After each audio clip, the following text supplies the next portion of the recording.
Trust that everyone has had a nice Christmas and got lots of good things, probably things you didn't deserve. But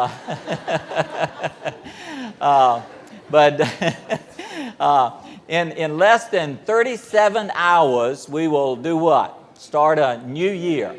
And, I love New Year's. I think the New Year is my favorite of all holidays because it just, there's something about a new year that gives you a new lease on life and you start again with a clean slate. And, of course, people will, tomorrow night will celebrate, and I'm always amused that all those hundreds of thousands of people will gather in New York City at Times Square just to watch that silly ball come down. I don't think David is here today. David McCants, he went one time. Can you believe that? We've got a youth minister silly enough to go up to. Anybody else here has ever been to New York City Times Square for New Year's Eve? There's somebody else. What did you say? Never again? Never again, yeah. And of course, there are millions of other people that will celebrate tomorrow night and in big parties and small parties and everything. And of course, always going with New Year's is what? This making resolutions. And how many make resolutions? Raise your hand. I make resolutions. Yeah. I make them on New Year's Eve, right about midnight. Break them within 24 hours usually. Yeah. But I like making resolutions. But this morning, I want to encourage you to not make a resolution so much as to just encourage you to adopt a philosophy and to do something and be somebody, as you'll see as we get into our message. But as to help illustrate that, I want to ask a question. This is congregational participation. If you could not live where you live, right here in Tidewater, most of you, some of you are from out of town, but if you could not live here, you had to pick some other place in which to live, some other place in the United States, some other place around the world, where would you choose? Where would you choose? When I was preparing this, I said to myself, Hawaii will be the first answer I hear. Thank you, David. Yeah. Okay, I heard some others, but I didn't catch what they were. North Carolina. I didn't expect that one. Yeah. Nova Scotia. Okay, that's an interesting one. Where? Sydney, Australia? Wow, a long way away. West Virginia. Yeah. Okay, let me hear them one at a time, all right? Yeah. Gene? Florida. I was expecting Judy and Ted to say that. Yeah. Okay. Where's he saying? North Pole? Georgia? Okay. Yeah, Jeff and Lisa would agree to that. All right. Okay. Thank you. Calm down. I have chosen a place that probably most of you would not guess. And I want you to see it on the screen. So if we could see that. Can you see it? It's the plains out in the western part of the United States, the wide open rangeland. That's where I'd like to live. Now, the deer, yeah, they go with it. The deer go with it. Now, you might ask why, and so I'd like to tell you why. Okay, next screen. Sing that with me. Oh, give me a home where the buffalo roam, where the deer and the antelope play, where seldom is heard a discouraging word, and the skies are not cloudy all day. Now, calm down. Now, most of you, probably 100% of you can go out here today and say, that's the first time I've ever sung Home, Home on the Range in church. Yeah. But But in the words of that song is the reason why that's where I choose to live. In the third line, where seldom is heard a discouraging word. Isn't that neat? Seldom is heard a discouraging word. I'd like to live in such a place, wouldn't you?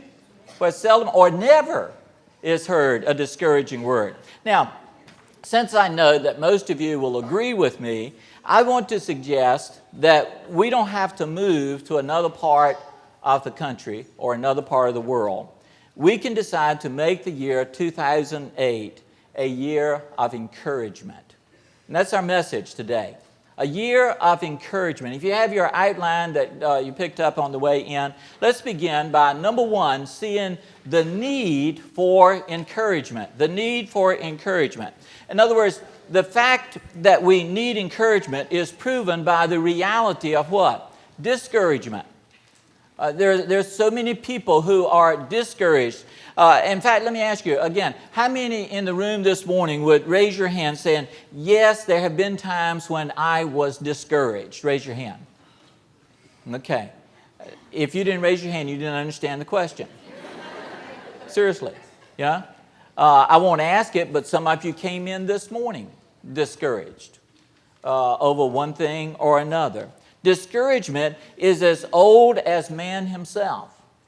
We find instances in the Bible of people being discouraged. Elijah is a great example in the Bible. Some great preachers of the past, Martin Luther, the great reformer, suffered with bouts of discouragement. Charles Spurgeon, that preacher in England that had such an impact in the world, had great times of discouragement. Abraham Lincoln, one of the greatest presidents of the United States, had times of great discouragement in his life. And if we look in the Bible, we discover that there were many times in the ancient past when people showed discouragement. In fact, I'd like to call your attention to one such passage, and it's found in Numbers chapter 21 and verse 4.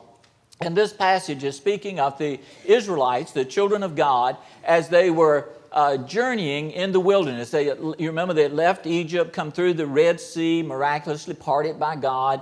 God intended for them to go right directly to Canaan or the Promised Land, but they had disobeyed and not entered at Kadesh Barnea. And look at this verse in Numbers chapter 21, verse 4, where it says, and they journeyed from Mount Horeb by the way of the Red Sea to compass the land of Edom, and the soul of the people, now note this phrase, was much discouraged because of the way. That's an interesting phrase. Discouraged because of the way. Now, much, I think, can be discovered this morning if we were to draw a parallel of our lives and the lives of the Israelite people in that context in which we've read that verse. Let's allow the word way, W-A-Y, the word way, to represent for the Israelites the journey that they were taking from Egypt to Canaan, and allow in a parallel way that same word way to represent for us life in its entirety. And on your outline there are 5 blanks, I believe, that we can see circumstances that will cause discouragement in their lives in this context, and can cause discouragement in our lives as well. So let's look at it. For both them and us, this way is a way of detours, a way of detours. In other words, in order to get to their destination, the Israelites had 2 choices.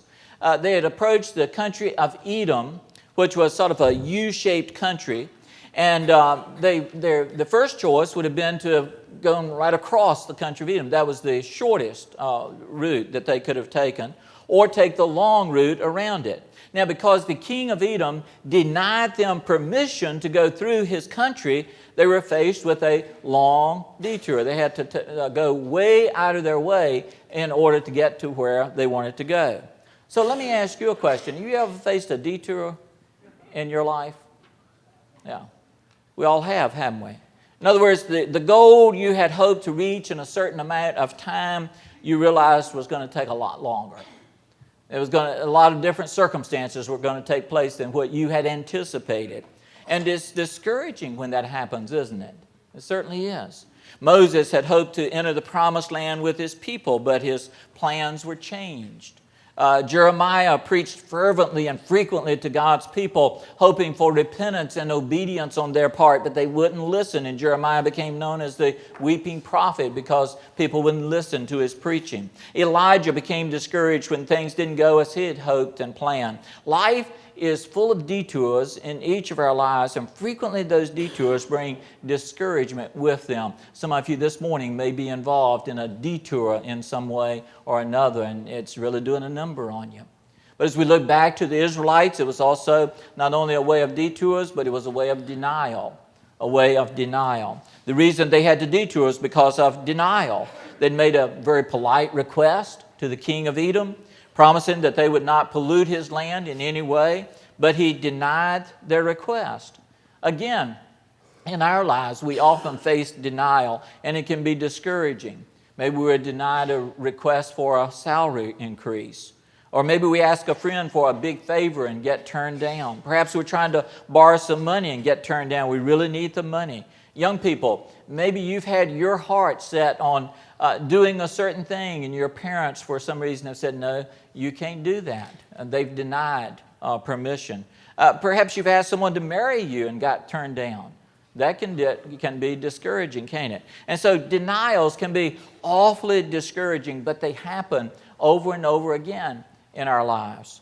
And then as we look back to the Israelites, it was a way of danger as well, a way of danger. The king of Edom came out with a mighty army. He made it very clear what would happen if the Israelites dared to set one foot on his territory.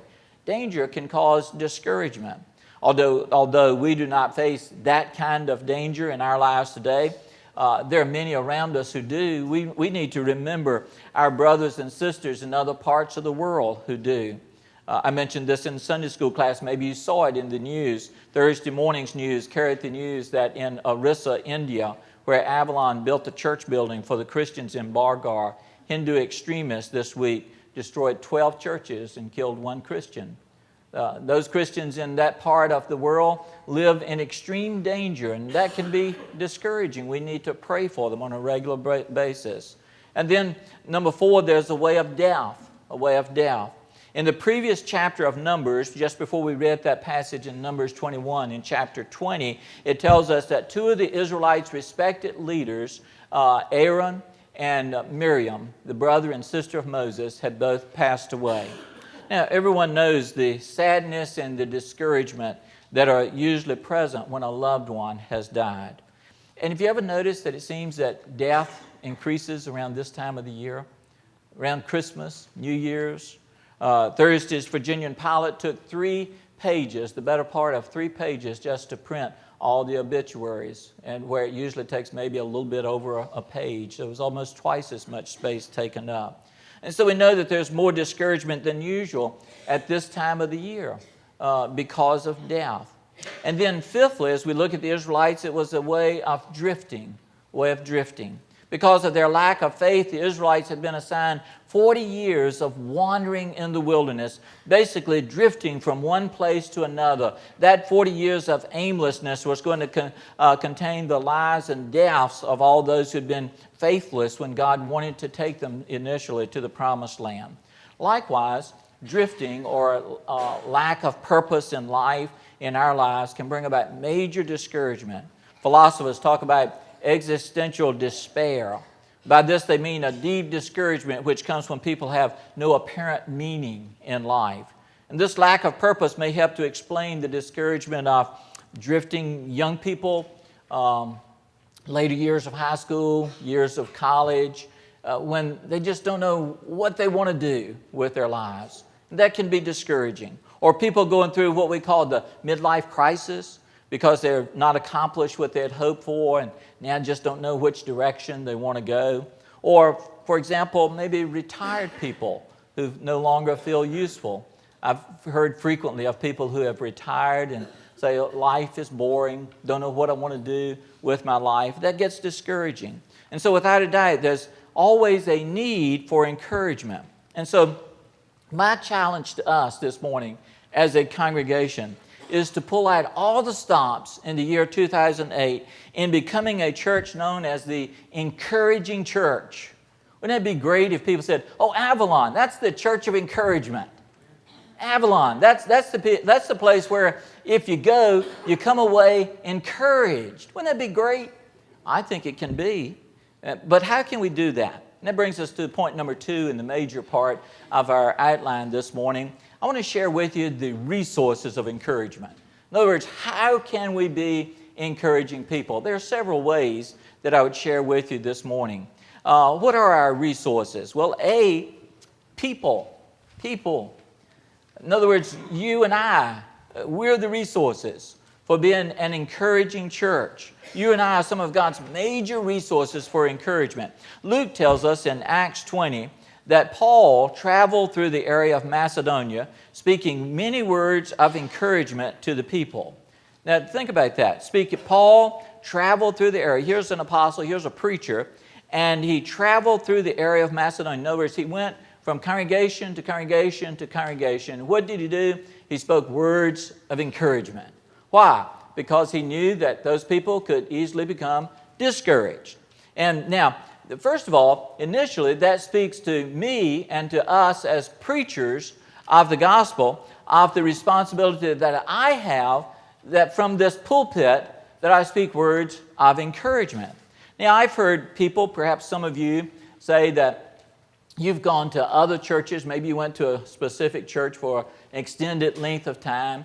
And I've heard people say that every Sunday when I came away from church services, I just felt beaten down. That preacher just felt that his call to just tell us every Sunday what we'd done wrong. You just, Sunday after Sunday, go away feeling so bad after being in church. Folks, that ought not to be. And I hope and pray that nobody's ever said that about my preaching. Listen to Paul's charge to preachers, specifically to Timothy and generally to all of us in 2 Timothy 4:2. Notice what he said. He said, preach the word, be prepared in season and out of season. Then notice this next phrase, correct, rebuke, and what? Encourage.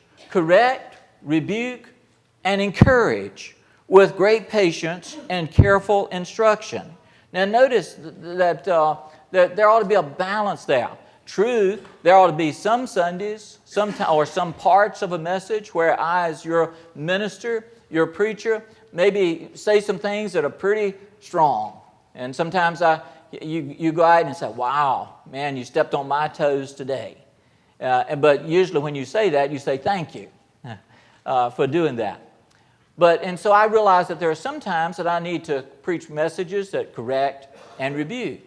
But there are other times that I will preach messages that what? Encourage. That encourage. There needs to be a balance there. And so not only is that a message to preachers, but I think it's a message to all Christians that we really focus on encouraging one another. We have such a great example of an encourager in the Bible in the person of Barnabas, whose very name means son of encouragement. And he lived out the meaning of his name. Barnabas lived up to that name. You remember after Saul or Paul's conversion, when the Christians in Jerusalem were a little bit skeptical about whether this former persecutor of the church had actually been converted to Christ. They wondered if maybe this was some deceitful way that Saul had to get into their midst and find out who the Christians were so he could persecute them. So they were skeptical. But here's Barnabas, the son of encouragement, who embraced Paul or Saul and spoke encouraging words to him and for him to the Christians in Jerusalem until they finally accepted him. Who can know what would have happened if Barnabas, son of encouragement, had not been there? And then you remember when John Mark bailed out on the first missionary journey that he went on with Barnabas and Paul. And we don't know why Mark did this, whether he was afraid or homesick or whatever. But in the middle of the journey, he bailed out and went home. And then when they were getting ready to go on a second missionary journey, Mark wanted to go. Paul said, no way. But here's Barnabas, son of encouragement, who said, oh, come on, let him go. And finally, they parted ways. And Paul went one way, Barnabas went another way, taking Mark with him. Who can know what would have happened to Mark had Barnabas, son of encouragement, not been there to lift him up? Barnabas had a nickname based on his character. As I was reading that or thinking about that, I thought, what if we all had nicknames based on our character? How many of us would be named the encourager? There's Jimmy the encourager, Malcolm the encourager, David the encourager, Kathy the encourager, you know? Or would you be named the griper, the complainer, the discourager, the fault finder, the grump, you know? In 2008, my encouragement to you today is let's all be nicknamed the encourager. And we can. It just takes a decision made on each person's part. That's what I'm going to do. So let's all obey the words that Paul wrote in 1 Thessalonians 5:11, where Paul wrote, therefore encourage one another, build each other up, just as in fact you're doing. But maybe someone asks, but how? I want to be an encourager. How can we encourage each other? This wasn't in my notes because it just happened, and I don't want to embarrass him, but I got encouraged even since this service started. As Harold Farley, helping to serve the Lord's Supper, came up and started right here at the front, I noticed that first of all, he kissed his granddaughter on top of her head because he knew she was getting ready to get up here and sing. That was an encouraging thing to do. And then secondly, as he handed the tray to me, he reached down and patted me on the shoulder. Both of those were acts of encouragement. Thank you, Harold. Appreciate that. And that's just such a couple of little examples of how we can encourage each other. But and so let me encourage you to get creative. Let me give you an example. This is a great example I read about an elderly widow, restricted in her activities, eager though to serve Christ, to do something that would be beneficial to other people. And after praying about this, she realized that she played the piano, that she could be a blessing to others. And so the next day, she placed this small ad in the newspaper, in the Oakland Tribune. The ad said, pianist will play hymns by phone daily for those who are sick and despondent. The service is free. And then the notice included the telephone number to dial. And when people called, she would ask, what hymn would you like to hear? And within a few months, her playing the piano over the telephone had brought cheer to several hundred people. Many of them freely poured out their hearts to her, and she was able to help and encourage them by playing the piano over the telephone. Isn't that great? I thought, man, what a creative idea. And my challenge to you is to put on your thinking caps and pray like she prayed and say, God, I want to be an encourager. How can I do it? How can I do it? And keep praying that prayer and keep thinking. And God will, I think, lay some way or ways on your heart by which you can do that in some special way. Now, these are not creative, but you could have a card ministry. Buy cards, send them to people on special days, birthdays, anniversaries, whatever. And what would really be neat is send them to them on not a special day, where they open that card and you just and write something in it. So like, this is not a special day, except I just wanted to encourage you. Wanted to let you know I was thinking about you, praying for you. You're on my prayer list. Wow, what an encouragement. Surprise them with a card of encouragement. You could have a phone ministry in which you just call people, talk to them. I emphasize for a short time, Don't tie them up for an hour, But just call them just for a minute or so, a couple of moments. So I was just thinking about you today. Didn't know what was going on in your life, but just want to let you know I was thinking about you. Prayed for you this morning. Just wanted to encourage you. Anything you'd like specifically for me to pray about? Wouldn't that be neat? Let me ask you, show of hands. How many of you like to get a telephone call like that? Really? Yeah, that's almost 100%. The rest of you just don't like telephones. Yeah. Yeah. So just get creative. Let me give you another way. Here's a resolution. Resolve, I am not going to be a complainer. I'm not going to be a grump like we pictured up there on the screen a few moments ago. I am not going to be a griper. I'm not going to be negative. I love this story. This high school principal at New Year's time he asked his teachers at that school to make some New Year's resolutions, and he told them, I'm going to post your New Year's resolutions on the school bulletin board. And after he'd gotten them in, he posted them, and teachers were gathered around the bulletin board looking and reading each other's resolutions. And one of the teachers all of a sudden said, why weren't my resolutions posted? She was really angry, and she was just fussing and all. And the principal heard the stir from his office and came down and found out what it was all about. He said, "Oh my, it must have misplaced hers." And he went back to his desk, and sure enough, there it was on his desk. And he looked down at it, and her first resolution was to not let little things upset her in the new year.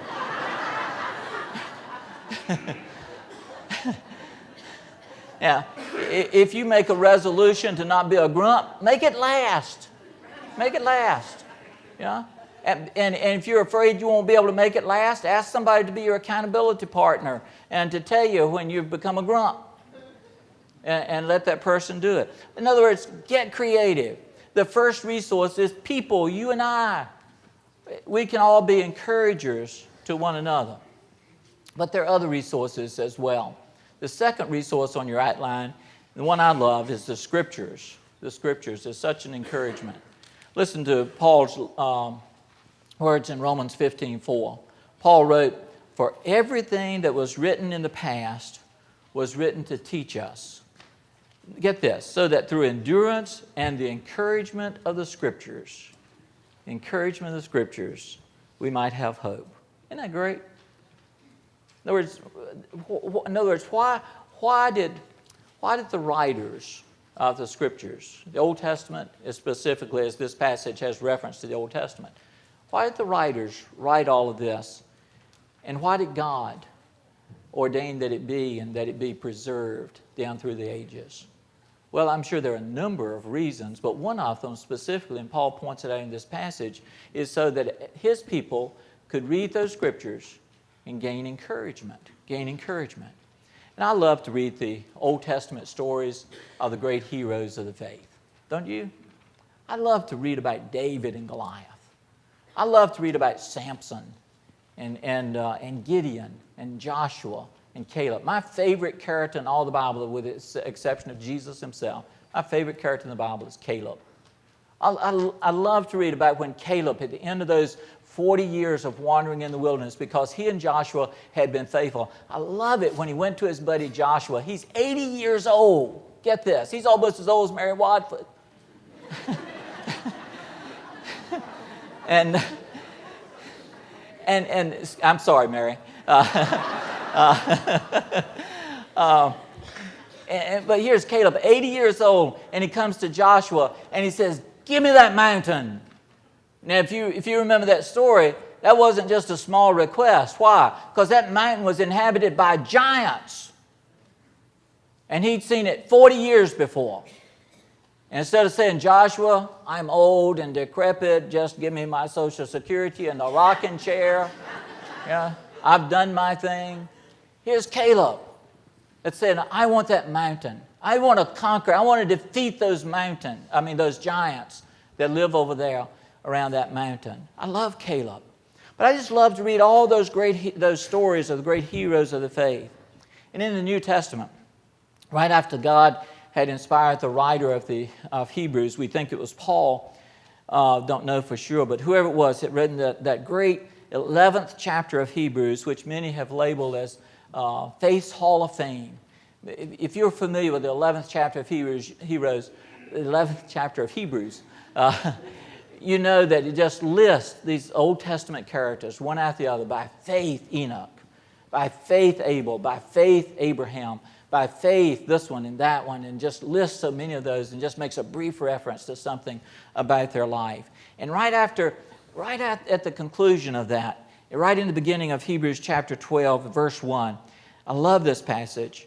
The writer says, "Therefore," picture this now, "since we are surrounded by such a great cloud of witnesses," an obvious reference back to those people back in Hebrews 11. "Since we are surrounded by such a great cloud of witnesses, let us throw off everything that hinders and the sin that so easily entangles, and let us run with perseverance the race marked out for us." Isn't that an encouraging verse? What an encouraging verse. He says, look back at those great people. Look back at the battles that they fought and the victories that they won.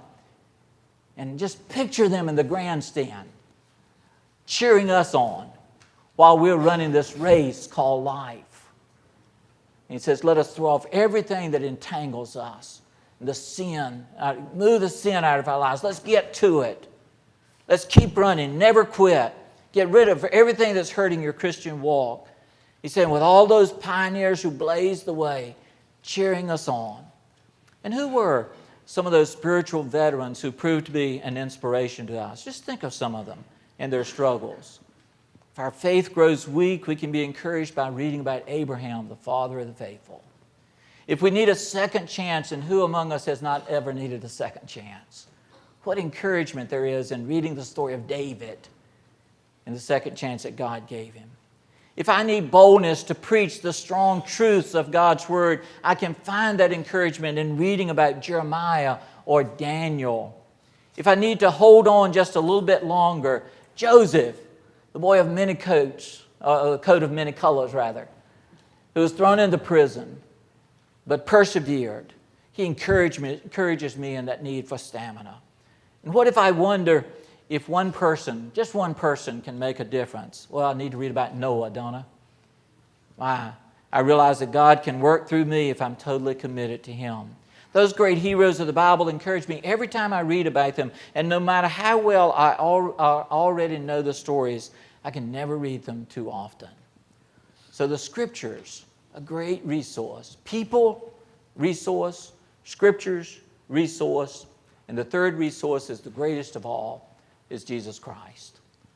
The example of Jesus. The example of Jesus. Look again at Hebrews chapter 12. And right after that passage where he directs our thinking back to the heroes of the past.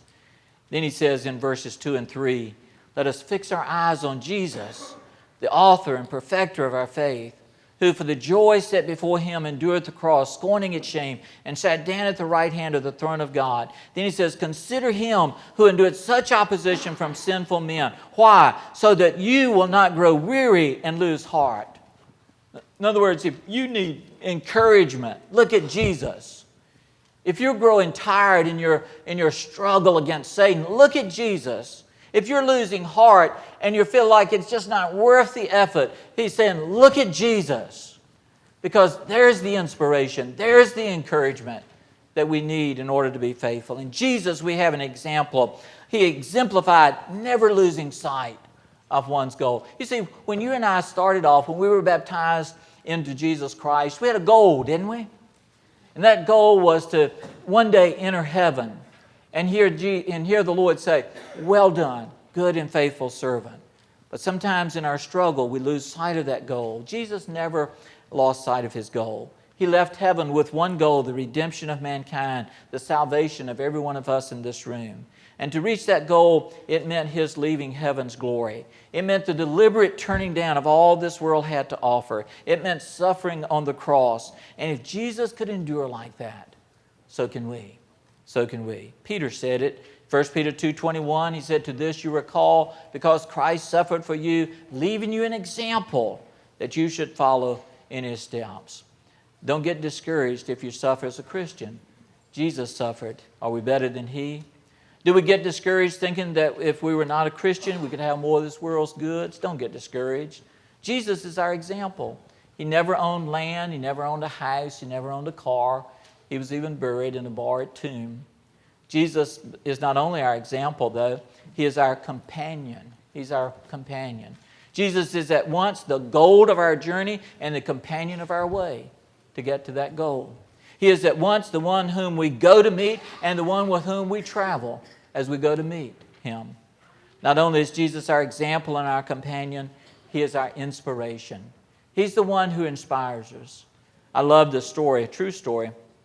Steve Brown and others have related the story of a British soldier in First World War who lost heart for the battle, went AWOL, deserted, right in the heat of the battle, and trying to reach the coast for a boat to England in the midst of a pitch black night, no stars, no moon. It was just dark as it could be. This soldier ended up wandering in the pitch black night, hopelessly lost. And in the darkness, he came across what he thought was a street signpost. It was so dark that he thought if he could climb up that post and strike a match and he could find out where he was and hopefully be able to give him some direction about how to get where he wanted to go. And so as he reached the top of the pole, he struck a match to see and find himself looking squarely into the face of Jesus Christ. Rather than bumping into a street signpost, he had climbed a roadside crucifix.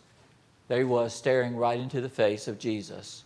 Steve Brand explained, then he remembered the one who had died for him, who had endured, who had never turned back. And that soldier the next morning was back in the trenches where he was supposed to be.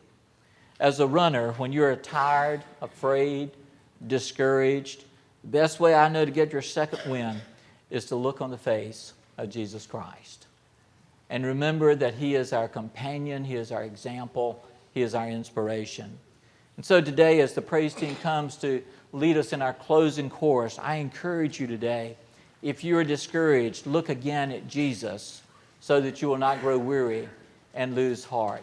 If you came in here today discouraged over something, remember there is encouragement in the Scriptures. There is encouragement in each other. Let me encourage every one of us today, before you leave this building today, encourage somebody. Go to somebody and speak some words of encouragement.